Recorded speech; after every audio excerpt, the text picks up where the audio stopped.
I needed a fresh start after Mia's death. Apartment 4B in Willow Gardens promised affordability and, according to the listing, exceptional soundproofing. Perfect for someone haunted by hospital monitors' final beeps. My first night, I noticed how everyone moved with the same vacant expression. No one made eye contact in the elevator. Only Eliza from 4C seemed different, offering a genuine smile as she helped me carry boxes. "Welcome gift," Ms. Winters said, sliding a bottle across her desk during my key pickup. Her platinum bob never moved when she spoke. Urban Tranquility Aid. One nightly for optimal resident experience. Something in her mechanical smile made me pocket the pills instead of taking them. That night, I heard it. A low, rhythmic pulsing beneath the floorboards.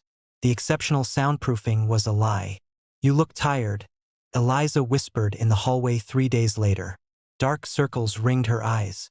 "Are you taking your pills? They help with the adjustment." I tried calling the property management company. Disconnected. Filed a noise complaint.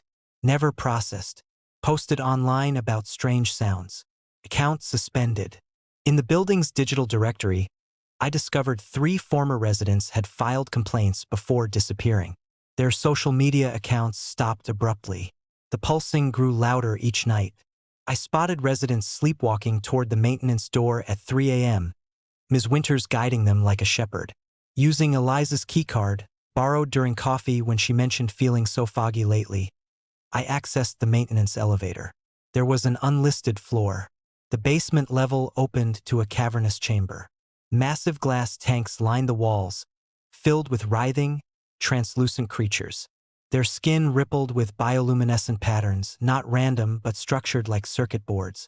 They pressed against the glass where residents stood, faces slack, palms against the surface. Ms. Winters emerged from shadows.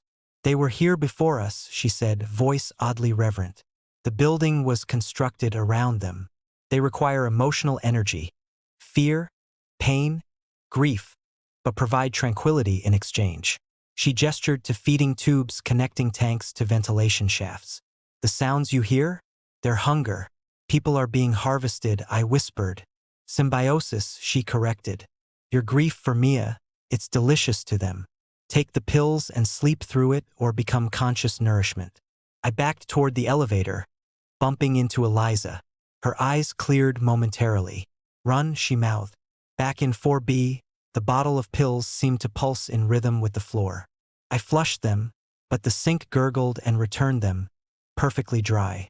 The pulsing intensified. My grief over Mia sharpened painfully, memories suddenly vivid. I examined the pill between my fingers. Outside my window, I noticed identical bottles on neighboring windowsills, glowing faintly.